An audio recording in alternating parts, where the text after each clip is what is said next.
So how about those prices, huh? This video is mainly going to be talking about what was shown off at the Nintendo Switch 2 Direct, but I can't really talk about this without mentioning the absurd prices. I'm sure you've heard by now about the high costs that were revealed shortly after the Direct, with the Switch 2 costing $450, $500 if you want the bundle that comes with Mario Kart, which honestly is a bit pricey, but I was sort of expecting this price point for the console. Now, $80 to $90 games, on the other hand, $80 for the new Mario Kart is pretty ridiculous, especially considering we just got used to big games costing $70. I'm really glad to see that this decision has garnered such a powerful pushback, even from hardcore Nintendo fans, and at the moment I can only hope that Nintendo can take that feedback so that they don't end up making the Switch 2's launch a disastrous one. While there's a lot to talk about when it comes to these prices, this video isn't really going to focus on that, and instead be a video where I talk about my opinions on the various things shown off during the Direct. But I knew I had to at least mention the ridiculous prices. The gist of this video is basically this: Nintendo, the company, bad. Nintendo, the developer, good. Also, I won't be talking about the tariffs.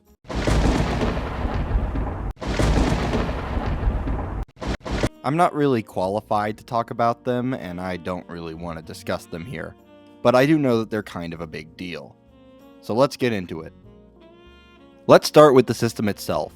It's obviously more powerful than the original Switch, with it supporting visuals up to 4K and frame rates up to 120 FPS, which I really wasn't expecting from Nintendo. Usually Nintendo doesn't care about the power of their consoles and focuses more on the games and a gimmick. This console's main gimmick is the ability to rotate the Joy-Cons and use them like a mouse, which they showed off in various games such as easier shooting in Metroid Prime 4 or having an easier time managing things in Civilization 7, which is a really cool feature.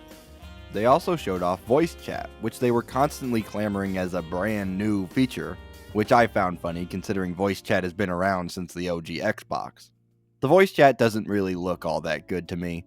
If you want a space to hang out with your friends and screen share, you might as well just use something like Discord.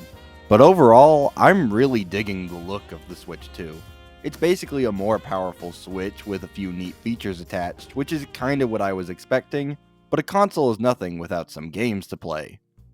And oh boy, does this have games.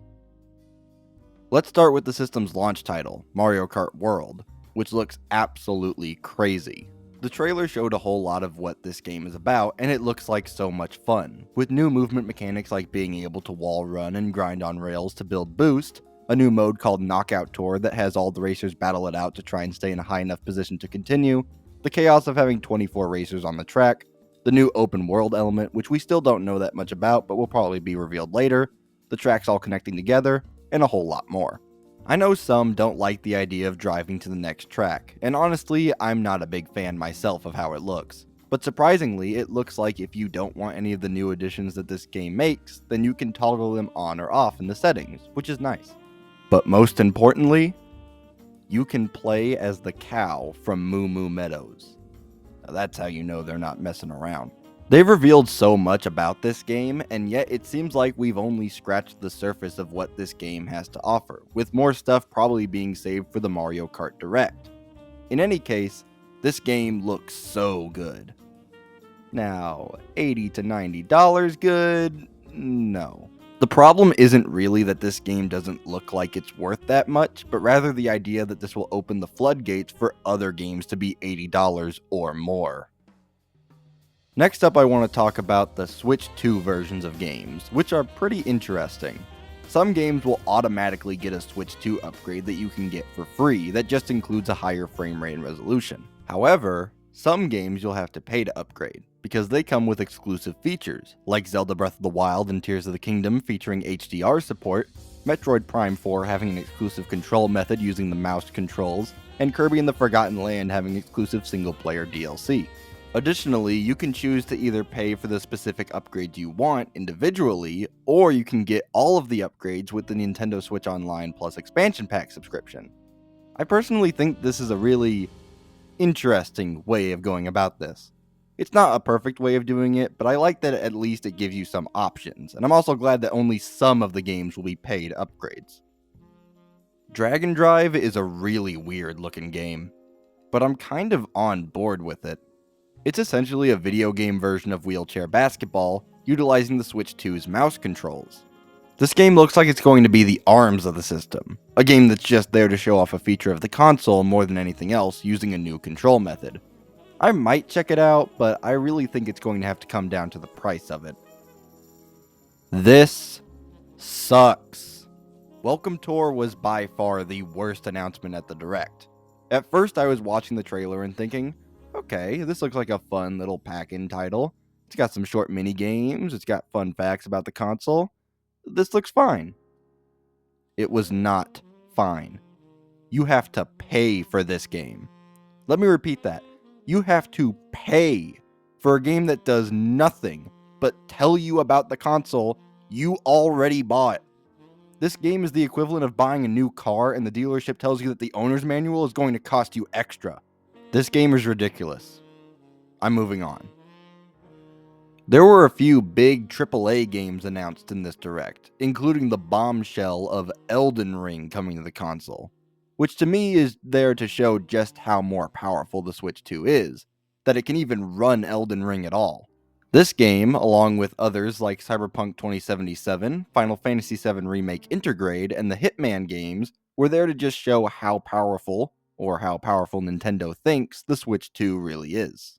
One thing to note with this is that the Hitman games were on the Switch, but they were cloud versions, meaning you had to be connected to the internet to play them, which I really hope means that other cloud versions of games on the Switch can finally actually be played on the console itself, like Resident Evil 7.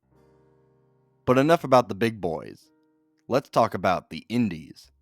There was the reveal of Enter the Gungeon 2, which now has a new 3D art style, and honestly it looks pretty cool from just the short snippet they showed. Okay, let's be real. You don't want to hear me talk about that.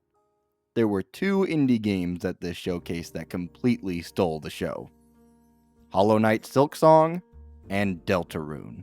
First up, let's discuss Silksong, because they only showed like 5 seconds of it, but in that 5 seconds, they finally gave us what we've all been waiting for. A release window of 2025. I haven't really had the time to talk about it on this channel, but I love Hollow Knight. And I have a history with it in the Switch, as it was one of the very first games I ever played on the console. So seeing this happen at the Switch 2 reveal made a little part of me happy again. As for Deltarune, I don't know if you've picked up on this by now, but I'm also a pretty big Undertale fan too. I mean, there's a reason I use a jazz rendition of It's Raining Somewhere Else in every single one of my videos. That being said, I actually haven't played that much of Deltarune. I played the first chapter when it was released, but decided that I would wait until the full game came out until I played it again, considering I've been burned by episodic releases before. Now that 4 chapters of Deltarune are being released and the game is getting an official release, I want to get some feedback from y'all about what I should do. Usually I want to wait to review something until it's finished. I don't review early access games, I don't talk about a TV show until all the episodes are available, etc. But I'm very much considering playing Deltarune chapters 1 to 4, even though there are 7 chapters planned. So I'm curious if you would be interested in me reviewing Deltarune chapters 1 to 4 and then reviewing every following chapter once they release, or if I should just wait for the full package for a review. Let me know down in the comments. One of the biggest announcements of the Direct by far was Duskbloods, a new FromSoft game made exclusively for the Switch 2 that just looked super interesting to me. I've stated before on this channel that I'm not a massive fan of Souls-likes, but recently I've been getting into them more often, and the Switch 2 getting an exclusive FromSoft game is a pretty big deal. I also heard that this game looks very similar to Bloodborne, which, and don't tell anyone I told you this, I haven't played. I own Bloodborne and have been meaning to get around to playing it, but I just have never found the time. Back when Masahiro Sakurai was doing his YouTube channel, he said in his last video that after the success of Super Smash Bros. Ultimate, that Nintendo had approached him and told him that he could do anything he wanted. And it looks like we know what that was. Kirby Air Riders was the big teaser at the showcase, not showing any actual gameplay, but still, this reveal was expertly done. Sakurai really knows how to build up a reveal, with you constantly guessing what it is you're looking at before the big aha moment. I haven't played the original Air Ride, so the big reveal moment wasn't as shocking for me as it was for others, but it was still a cool reveal nonetheless. And now we reach the big moment the entire Direct was building towards. It's not Mario Odyssey 2, but it's Mario Odyssey 2. Donkey Kong Bonanza looks absolutely incredible. A brand new game from the team behind Mario Odyssey featuring fully destructible levels, which really got me excited. I can't wait to see what speedrunners do with this game. They already went crazy with Mario Odyssey, and now this game is giving them the ability to literally break the game. When DK's new design was first shown off in the Mario Kart World teaser, I'll admit I was a little taken aback, but after seeing him in this game, I think I might actually like this design better. He's so much more expressive and vibrant, and keeps the best elements of both the original arcade Donkey Kong design and the Rareware design. I still love the original DK look, but this game's trailer alone was enough to sell me on the new redesign. In summary, this Direct was one of the best Nintendo has ever done, which makes those prices sting even more.